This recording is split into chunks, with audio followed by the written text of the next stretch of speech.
The Columbia Broadcasting System and its affiliated stations present Orson Welles and the Mercury Theater on the Air in The War of the Worlds by H.G. Wells.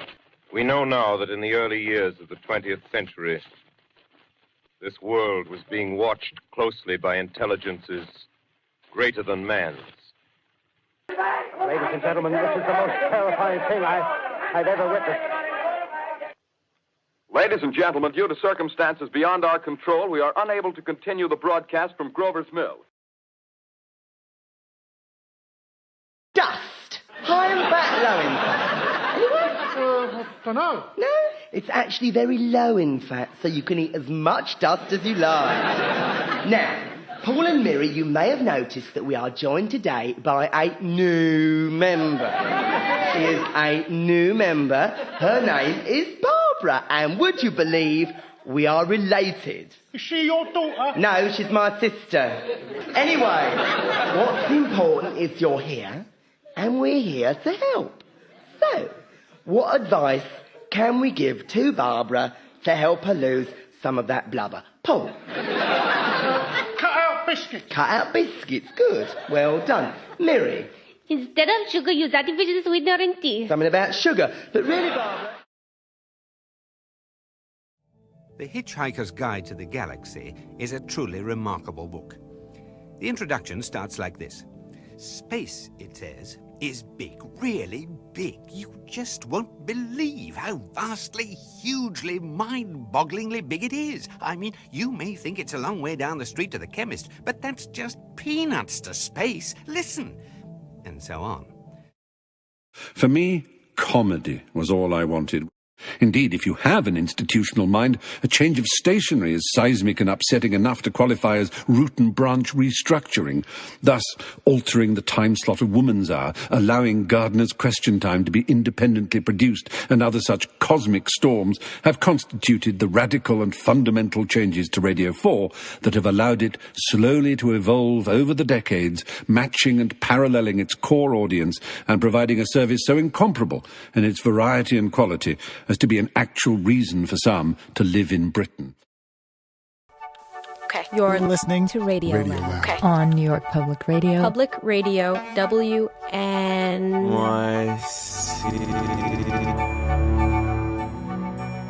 I'm an occasional listener to the show. I enjoy it. I admire it. But I'm not a devotee. Not like the many American listeners who idolize Jad and Robert and flock to their public appearances. Not like the 2 million fans who download their free podcasts. What draws people is the unique sound of the show. Seductive, dreamy, luring you in, creating a soundscape. It's also typical of them, but even though the scientist says fireflies are silent, you can hear little sounds like electrical impulses, sounds composed by Jad Abumrad, who likes to score his shows like art movies. This is your captain speaking. For those of you concerned about flying, don't worry. Statistically, you are much more likely to be involved in a car accident than a plane crash, and that's definitely true. I mean, I've crashed my car loads of times. Oh my God, we made it! This is beautiful! Oh my God! Top of the world! Top of the world! Oh, it's worth it, isn't it? Such a good idea of yours. It's so worth it for the view. Look at that. I know, I've just forgotten everything that's been going on. I know. It's better, the fresh air. It just feels like a million miles away, You doesn't can it? see for miles. Where's the car parked? What direction? Hang on, pass me the binoculars. Let's see if I can find it. Hang on, there it is. See forever. Bloody hell. What? Oh no. What? Oh no, it can't be. How did he find us? Oh. Oh, Gary Lineker's pissing on our car. Are you sure it's him? Of course it's him. I know that silver-tongued, smooth, jugged pundit anywhere. How has he found us? He's always one step ahead. Always, wherever we go, Lineker's... Lineker, why, Lineker? Why us? Don't you leave us be? Lineker, he can't hear us. It's our car. It's our car, Lineker. Why don't you piss on your own car? This is your captain speaking. Anyone wondering what Rio de Janeiro is going to be like, I can assure you that it is a blast. Last week I was so drunk on the way back, I puked into my co-pilot's hat and blacked out. But just to let you know, my next thought is this. Kathy, I have something to say. So do I.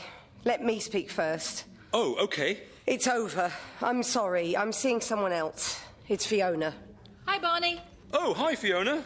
It's been going on for some time. I'm sorry to hurt you like this. No, that's OK. These things happen. And we both want you to know that if any time you fancy watching, it's totally cool with us. Great, thanks. In fact, if you ever want to join in, it's also totally cool. Cracking. See you later, then. And my next thought is this. Kathy, I have something to say. So do I. Let me speak first. OK. I'm not Kathy. I'm... Buzzard Flixen from the planet Centauri 453. I was sent to study human life, but now I must return home. My work is done. Ah, here's my spaceship now. It's been a pleasure, Barney. OK, and what exactly were your findings? That you were a very impressive member of the human race with a very satisfyingly sized penis. Thanks, Bazort Flixen. Safe journey home. And my next thought is this. Kathy, I have something to say. God, it's hot in here. Are you not hot? Not really, no. Oh, I'm burning up. This is weird. Oh, my God, she's spontaneously combusted. I can't spend the rest of my life hoping that my wife spontaneously combusts. Here it is, Dad. Right. How does this thing work? What's this? Some sort of knife? No, that's a small brush for cleaning a pétanque ball. Oh, right. What's this? That looks like a nozzle for squirting vanilla cream into a small choux pastry bun. What about this thing? Perhaps this can cut through the pig flesh. That's a caramel ruler. What were the Swiss thinking? I don't think that is Swiss, Dad. It's a Belgian army knife. I wanted a Swiss army knife. Surely they can't be that different. What's this thing you can pull out here? A mini... Those are a pair of folding pince-nez spectacles for reading the small print on European legislation. Oh, God. What happens if we press that? Is that the Belgian national anthem? I don't know.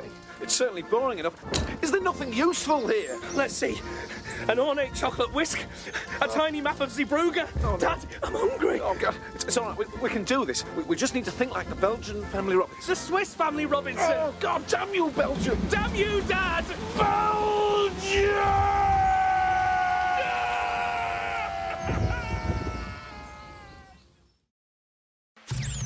The 5 Live World Cup Daily. World Cup winning ritual. Hello, this is 5 Live commentator Conor McNamara, and my World Cup winning ritual used to be a World Cup beard. A straightforward idea, really. I remember for USA 94 and France 98 trying to grow a beard by not shaving for the duration of the World Cup. I was only a teenager at the time, so it was more difficult maybe than it sounds. But definitely a great satisfaction as the knockout stages arrived and you could rub the sort of fuzz on your chin as you waited for the short turnaround between halves in extra time. It's now time for the crystal ball. Let us peer into the future with Mystic Ken.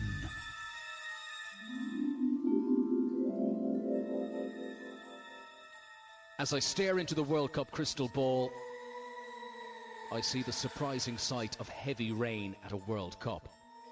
I see waterlogged pitches, Lionel Messi leaving the ball behind him in a puddle, Theo Walcott aquaplaning down the wing. And in this drowned-out World Cup, who do I see emerging in the distance? It's the men from New Zealand, slopping through the muddy pitches, shaking the rain from their hair, taking to the conditions like a duck to water. New Zealand cruise through the group stages. They face Brazil in the semi-finals. Robinho creates a mini jacuzzi in his puddle as he attempts step over after step over. This is no scene for Samba football. On to the final. It's New Zealand against Portugal. Cristiano Ronaldo scowls in the rain. Nani falls face down in a puddle. He isn't seen again. And thanks to the horrendous weather, New Zealand win the 2010 World Cup. And now, Stuart Hall's Pub Survival Fact. In 1982, in their last appearance in a World Cup, New Zealand lost all 3 of their group games and let in 12 goals. Last orders at the bar, please. Phrases of the world with Vassos Alexander. And before we go, we'll leave you with the answer to today's phrase of the world. Today's World Cup daily phrase was brought to you from Portugal. And the phrase was "You gostaria o chá, por favor?" A cup of tea, please. And now you know one of the answers to 5 Live's World Cup Shootout quiz. Visit bbc.co.uk/5live to play. Go on, challenge your mates.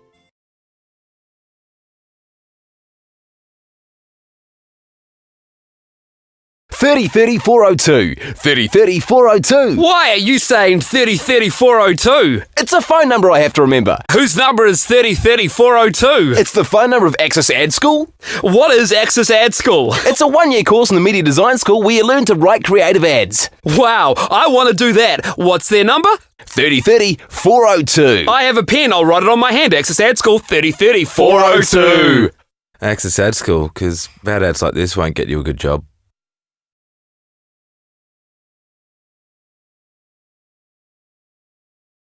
Turning to the man himself, what does Chris Tarrant have to say on the subject? The biggest single nightmare for guys like me doing it is that people just put too many words in, and you just think it can't be done. It can't be said. I think it's a mixture of, a lot of pressure from clients, everybody trying to keep everybody happy. So you've got to say dishwasher and mangle and refrigerator and fridge and, deep freeze and house and roof and whatever, all in 20 seconds. And there are so many. I mean, I've seen them setting these things up. I've been involved in one or two where they're actually making the commercial, and you see people sitting around going, "Oh yes, but you must mention that we've got carpets coming out next Monday, and don't forget the furnishing department or whatever, and you must mention beds." And you think, well, yeah, but there's only 20 seconds, and actually it's like 19 and a half or whatever, and you. Frequently, I mean, the biggest problem I have, I'm handing bits of script because I talk fast, and they say, "Right, Chris, you can do that." And I say, "Yeah, is it a 30? And they go, "No, it's the 10. And you go, "Ah." And you end up just sitting there with this sort of, bit of paper covered in crossing out and whatever. And the worst thing you can do actually is just about manage to get it in, even if you've taken a few words out, because then those words come back in and all that. And in the end, I mean, okay, so you have managed to say that many words as required inside, the obligatory 20 seconds or 19 and a half seconds or whatever. But actually, to the listener, it's complete gibberish. And I would think that an awful lot of adverts are just too much stuff crammed in.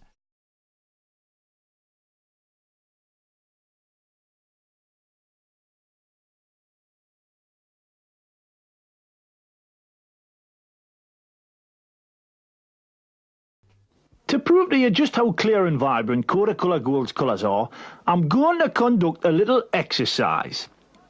Imagine for a moment that you can actually hear colour. Now, you'll have to concentrate, mind. Right, this is the sound for blue. I said you'll have to concentrate.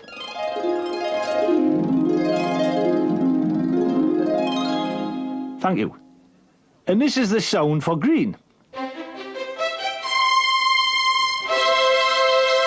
it. And now let's hear it for yellow. And finally, wait for it, lads, red.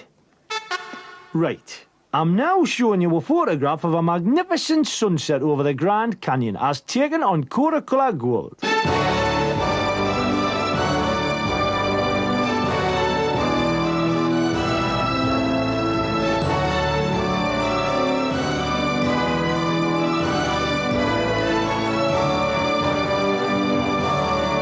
And now I'm going to show you that very same sunset taken on ordinary film. Well,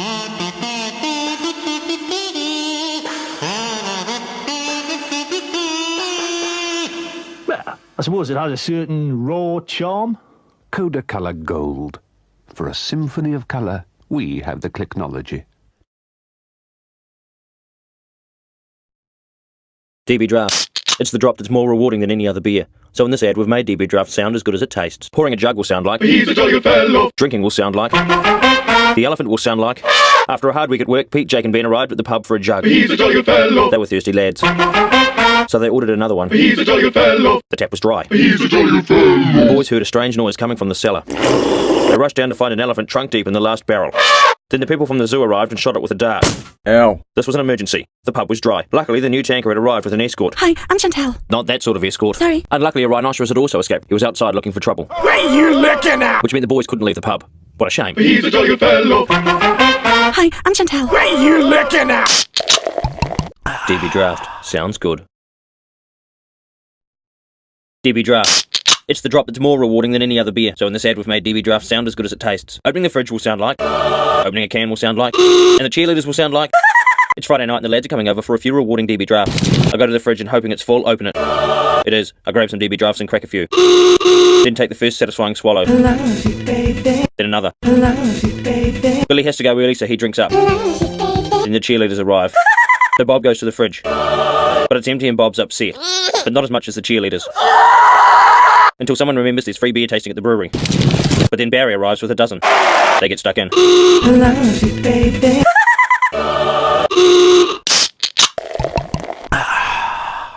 DB Draft. Sounds good. What an absolutely spiffing day. First-rate chance to try this Burgasol suntan oil, what? Supposed to make you go brown faster. It certainly costs enough. £4 for a bottle. Well, here we go. A little on the arms, a little on the chest, and I can't honestly say I see any sort of difference in the colour of the skin. Well, maybe just a touch. Burgasol suntan oil makes you go brown faster. At £4, so it should. Can I help you? Yes, I'd like to commit suicide, please. I see. Something dramatic? We have an opening on the Forth Road Bridge. Oh, no, I can't stand heights. Gas ovens still very popular. No, we're all electric. Pity. How about a nice overdose? That's very quick and neat. I'm not really in that much of a hurry. Oh, why didn't you say so? I've got the very thing. Smoke. You mean cigarettes? Yes, and natural. Slow, expensive, unpleasant for those around you, and you can go in so many different ways. Really? Oh, yes. Lung cancer, throat cancer, emphysema, heart disease. That's marvellous. Thank you very much. All part of the service. I should warn you, though, it may take a while, and there is a possibility that you might live. No, I'll chance it. Got a light? Oh, yes, yes. Dear. Oh, I feel worse already. Into this? Hello. My name is Muriel Cleese, and I live in a very nice elderly people's home in Weston-super-Mare. My son John is in the new Monty Python film, Life of Brian. Do hope you'll go and see it, because he's on a percentage, and he said if it doesn't do well, he won't be able to keep me on in the home any longer. So see The Life of Brian now, because I'm 102 years old, and if I have to leave here, it'll kill me. If you want to help Mrs. Cleese, please go and see Monty Python's Life of Brian. Exclusive presentation at the Plaza from Thursday, November the 8th. Certificate AA. Well, I was walking down the road to do some shopping and suddenly a black-speck bonga Nazi French lesbian premenstrual senile diabetic fat-freakly retarded dyslexic curry-munching alcoholic Muslim bipolar bedwetting inbred kiddie-fiddling terrorist from Invercargill with small tits, a bung eye, buck teeth, a hair lip and Tourette's, together with a hairy gay Catholic obsessive compulsive epileptic homeless menopausal dull bludging albino bankrupt Jewish parking warden came over to me with her blind deaf mute anorexic bulimic pea-head asthmatic bedwetting lisping handicapped, honky, private school educated, agoraphobic, man-hating, pregnant, slut, wog, midget mother-in-law who was holding hands with her ginger chink wife beating, Bible-bashing, obese, cross-eyed, pommy socks and sandals wearing, wheelchair-bound, towel-haired lawyer who had an extra finger, a cleft palate, eczema, a comb over a clubfoot, a port wine birthmark and BO, and asked me if I was going to the New Zealand International Comedy Festival, and I said, fuck yes. The New Zealand International Comedy Festival, guaranteed to offend everyone, April 18 to May 11. Visit comedyfestival.co.nz for details.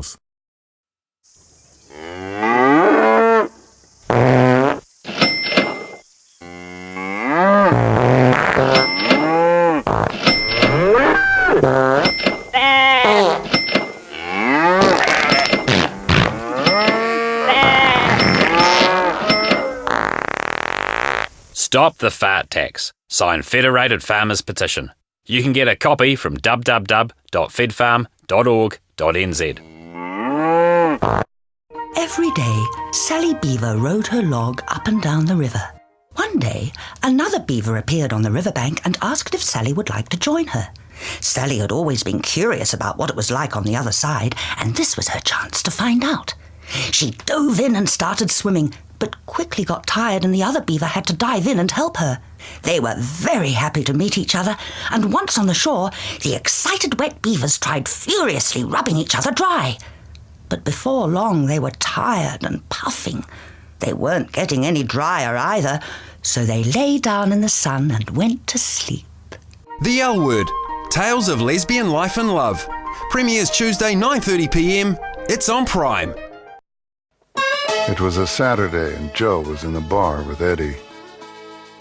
But Eddie wasn't necessarily with Joe. He was staring deeply into his glass of Beamish. He fancied he saw the girl with the dark ebony-colored hair and the moonlight skin and the wild, wild eyes.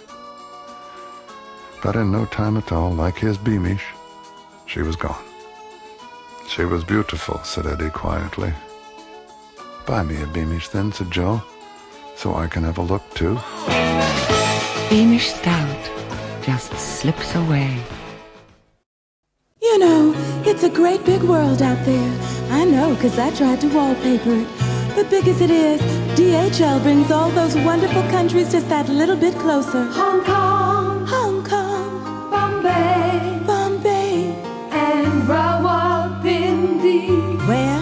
When things get urgent, baby. Oh, feel that urgency. Call DHL. Call DHL.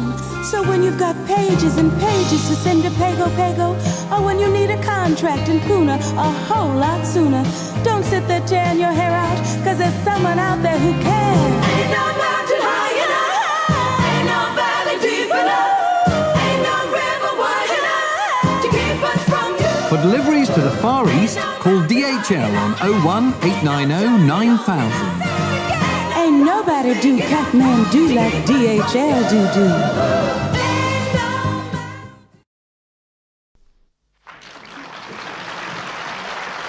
And now the final entrant in the International Festival of Mime takes the stage. Francois Piep starts his mime. He opens a door, I think, and now appears to be pushing something very heavy across the stage. Oh no, he's having a baby. Or is he filling out a Pools coupon? Anyway, he's put it down, whatever it was, and he's shaking his head. Francois obviously not very happy. But wait, he has an idea, and is opening a small elephant. No, it's a fridge, I think. He's taking something out and starting to drink. Looking at the way he's enjoying it, it can only be a can of Heineken.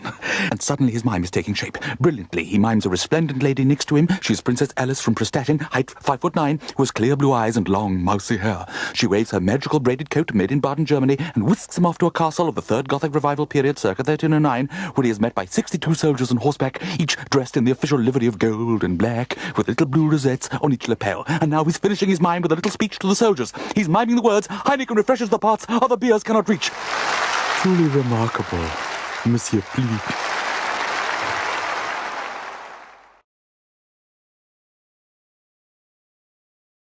To the best mum in the world. Dear Mum, this letter I hoped you'd never receive, because it's just a verification of that terse, black-edged card which you received some time ago. Tomorrow we go into action. No doubt lives may be lost. But if this leaves the world a slightly better place, then I'm perfectly willing to make that sacrifice. Don't get me wrong though, Mum. I'm no flag-waving patriot. No. My little world is centered around you and Dad. You are worth fighting for. And if it strengthens your security in any way, then it's worth dying for too. I want no flowers, no tears, no epitaph. Just be proud.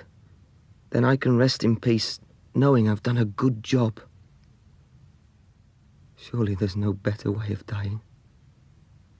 I loved you, Mum. You were the best mum in the world. Goodbye. Your son. This letter was written by a young private the night before he died in battle. At the Imperial War Museum, we don't try to glorify the war. We try to give you an idea of what it was like to be part of it. We're open 10 until 6 every day. Nearest tube is Lambeth North. The Imperial War Museum, part of your family's history. I had a rather nice story about a man who drank a lot. And his wife said, if you ever come home drunk again, I'm going to leave you. And he went out to a pub and drank a lot and threw up all over himself. And said to his friend, if I come home, my wife will leave me. His friend said, I'll tell you what, go home and tell her somebody threw up over you and put a £20 note in your inside jacket pocket and show it and said, he gave me this for the dry cleaning bill. And he comes home and he's right, and she said, no. Somebody threw up over me, gave me £20 for the cleaning bill. She said, why have you got two £20 notes in your hand? He said, oh, the other one is from the man who shat in my pants.